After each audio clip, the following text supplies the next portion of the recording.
Sed inicuos pueblos, y seréis quebrantados. Oíd todo de los países alejados, y seréis quebrantados. Ceñíos y seréis quebrantados. Consultad estrategia y será anulada. Hablad palabra y no permanecerá, pues con nosotros está Dios. Pues así dijo Jehová a mí con fuerza de la mano, y me advirtió de no andar en el camino de este pueblo. No llaméis conspiración a todo que llama el pueblo conspiración, y temor de ello no temáis, y no os asustéis.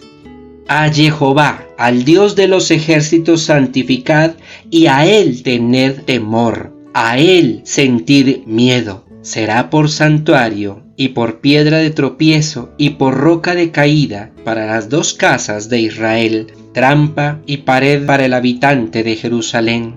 Y tropezarán muchos de ellos, y caerán quebrantados, y serán enredados, y serán apresados. Ata, por el contrario, el testimonio, y sella la ley entre mis seguidores, y esperaré de Jehová, del que esconde su rostro a la casa de Jacob, y confiaré en él. He aquí que yo y los niños que me dio a mí Jehová por señales y por prodigios en Israel, de parte de Jehová de los ejércitos, el que mora en el monte de Sión. Y cuando digan a vosotros, consultad a los médiums y a los adivinos, los que susurran y los que murmuran, ¿acaso no es a Dios a quien el pueblo consultará de parte de los vivos a los muertos? A la ley y al testimonio, sí consultad.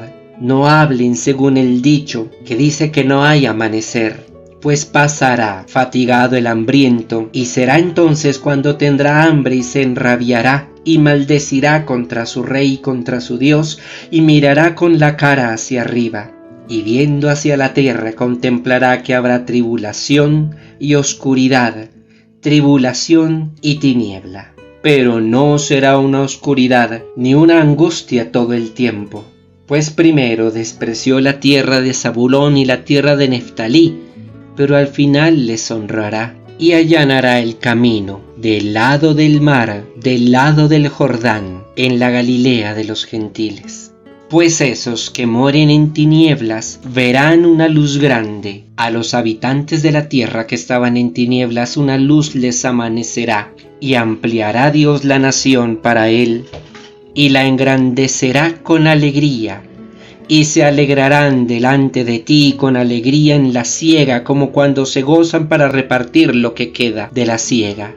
Porque el yugo de su carga y la vara de su hombro y el cetro del opresor quitará, como en el día de Madián. Pues todo el tumulto de las guerras y las vestiduras envueltas en sangres arderán como alimento para el fuego, porque un niño es nacido, como hijo para nosotros, dado a nosotros, y será el dominio sobre su hombro, y se llamará su nombre admirable Consejero, Dios fuerte, Padre de eternidad, Príncipe de paz, para incrementar el dominio y la paz, y no habrá fin sobre el trono de David, y sobre su reino para establecerlo, y para sostenerlo con justicia y con rectitud, desde ahora y hasta siempre. Es el celo de Jehová de los ejércitos el que hará esto. Del libro del profeta Isaías, capítulo 8, versículos del 9 al capítulo 9, versículo 7. Hemos escuchado este largo discurso de esperanza que da Dios por medio del profeta Isaías ante lo que se sucede en los alrededores del reino del sur, del reino de Judá. Imaginémonos, hermanos, el pánico tan terrible que están viviendo los habitantes del reino de Judá, viendo que el gran reino de Asiria, si bien acabó con sus enemigos, el reino de Israel y Damasco, en vez de detenerse en ellos, continuó su avance y rodeó con su ejército a Judá y a Jerusalén. y suenan tambores de invasión y de destrucción por todos lados. Pero el profeta Isaías les dice: no teman, tranquilícense, Dios está con nosotros. No tengan miedo. Esa avalancha que desató el reino de Asiria contra Israel y contra Damasco, si bien ha llegado hasta nuestros alrededores, no nos hará daño. Dios no lo permitirá porque Dios está con nosotros. Sobre este fragmento largo que hemos proclamado, quiero invitarlos a que reflexionemos sobre 5 ideas. La primera de ellas, le dice el profeta Isaías a los habitantes del reino del sur: no teman la conspiración de las naciones. No teman los planes, ni las amenazas, ni las cosas que vemos que suceden a nuestro alrededor. Ténganle miedo a Dios. Dios santo. Conozco personitas por ahí que viven temerosas a toda hora y que ni duermen en paz, pensando en todo lo que están planeando los poderosos de este mundo y que nos van a exterminar y que suenan guerras por allí y que suena esto por acá y que... ¡No! Alguna vez lo dije y lo vuelvo a decir: ¡no! No hay que estar teniéndole miedo a todo eso. Es a Dios a quien hay que tenerle miedo, porque es que Él sí nos puede zarandear o nos puede borrar de la existencia si quiere. Es a Dios a quien hay que temer, no a las amenazas de la tierra. Segunda idea: para quienes estén con Dios, Él será santuario y refugio. Pero para quienes estén contra Dios y lejos de Él, Él será piedra de tropiezo, lazo y red. Y ciertamente quienes están contra Dios o lejos de Dios tropezarán contra Dios y serán quebrantados por Dios. Y serán apresados y se enredarán, porque Dios se convertirá para ellos en su obstáculo, en su tranca, en un muro que les enfrentará. Tercera idea: ante esa tragedia que están viendo los habitantes de Judá, retomemos la imagen que mencionábamos anteriormente, la de la avalancha que baja por un río, e imaginémonos que quedaron todos los habitantes de Jerusalén y del reino de Judá como en una isla, y que por los lados de esa isla bajó la avalancha terrible, y ellos dicen: ¿en qué momento la avalancha crece y nos arrastra también a nosotros y acaba con esta islita? El profeta Isaías les dice: recuerden que Dios les dio en mis hijos un signo profético. Es cierto que hay un hijo cuyo nombre es llega la desgracia, pero acuérdense que tengo otro hijo cuyo nombre significa un resto permanecerá. Si estamos con Dios, permaneceremos, porque Él está aquí con nosotros. Obviamente, por más ánimo que les dé el profeta, el pánico los tiene aterrorizados, y en ese terror cae el pueblo en un error. Consultemos a los espíritus de los muertos, consultemos a los adivinos a ver qué nos va a pasar si esta avalancha que acabó con nuestros enemigos también nos va a acabar a nosotros. Y es cuando el profeta Isaías dice: consulten la ley de Dios. Crean en la voluntad divina. Ahí es a donde tienen que buscar. Es ahí a donde tienen que consultar. Cuando el pánico nos rodee, el ánimo, la respuesta, la tenemos que buscar en Dios, no en otras cosas. Cuarta idea. En medio de tanta oscuridad y tanta zozobra, en medio de la invasión asiria a todo el territorio de Israel y de Damasco, e incluso de los territorios que rodeaban a Judá, convirtiéndose como en un temor: ¿será que también a nosotros nos van a invadir? En medio de esa zozobra, Dios cumple la promesa del Emanuel. Nace el hijo de Acaz, nace el rey Ezequías, convirtiéndose como una especie de luz en medio de tanta oscuridad, y en un signo con el cual Dios les dice: miren, ustedes que están pensando que todo los va a acabar, les acabo de dar un príncipe como certeza de que la dinastía davídica no se acaba, el reino sigue, tranquilos, aquí les doy un bebé, que es el rey Ezequías. Y empieza a ese niño a darle una serie de nombres: admirable, consejero, Dios fuerte, Padre eterno, príncipe de paz. Hará lo bueno, escogerá el bien, se sentará en el trono de David, reinará con juicio y en justicia. Ese es el gran rey Ezequías.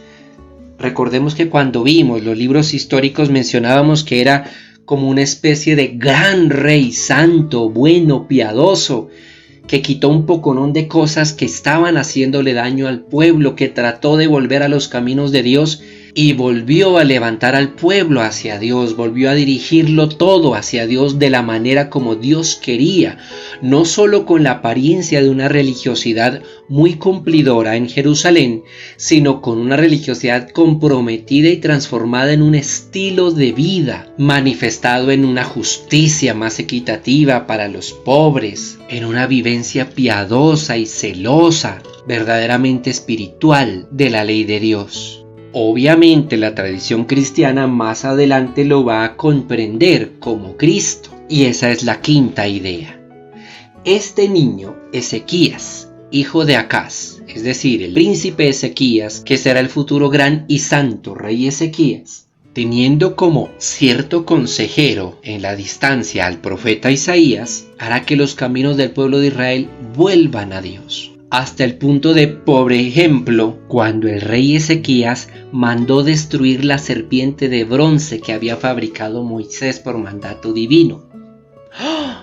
¿Cómo así que la mandó destruir? Recordemos, el pueblo había llegado a convertir la serpiente de bronce en un ídolo y le ofrecían incienso a la serpiente de bronce y iban y le rezaban a la serpiente de bronce. Entonces Dios dijo, no era para eso que les dije que hicieran la serpiente de bronce, ya se corrompieron, ya la embarraron, hágame un favor Ezequías, vaya, destruya esa serpiente, y efectivamente el rey Ezequías la manda a destruir, como si alguien en algún momento dijera, esta gente está aquí es como adorando la estatua de mi hijo, tocando la cruz de mi hijo, pidiéndole y rezándole a la figura de mi hijo, mejor vamos a destruir eso. ¡Ay!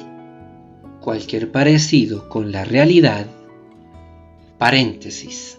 Se ofenda quien se ofenda, pero tengo que decir la verdad. No es el Cristo del Señor de los Milagros de Buga el que es milagroso. El milagroso es Yeshua de Nazaret, nuestro Salvador. La estatua solo lo representa a él. Pero el pueblo, como en tiempos del rey Acaz y de Ezequías, ha terminado orándole y tocando y venerando la imagen y no al Dios que representa esa imagen. No es la estatua de Cristo ni la del divino niño, no es la estatua del Señor caído de Monserrate, no es la estatua de la Virgen del Carmen, ni de la Milagrosa, ni de María Auxiliadora, no es la estatua de San Roque ni la de San Pedro, no es la estatua de Santa Teresita, no es el cuadro de la Virgen de Chiquinquirá, ni el cuadro de la Virgen de Guadalupe, no es, me van a matar, ni la Virgen María, ni San Pedro, ni San José, ni ningún santo, es Dios, solamente Él al que hay que creer y adorar sin recurrir a más cosas que nos desvíen en la fe. Por eso era que Dios le decía al pueblo que no se hiciera imágenes, porque sabía que terminarían adorando las imágenes. Cierro el paréntesis.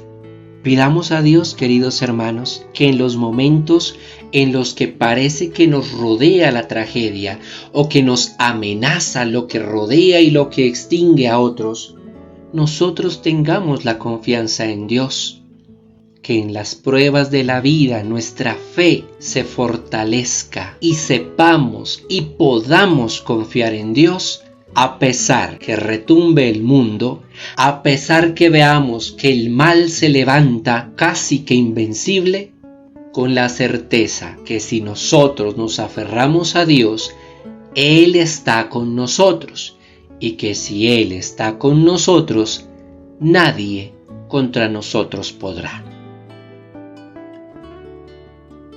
Que el gloriosísimo nombre de Cristo sea pronunciado por sobre todos nosotros. Amén.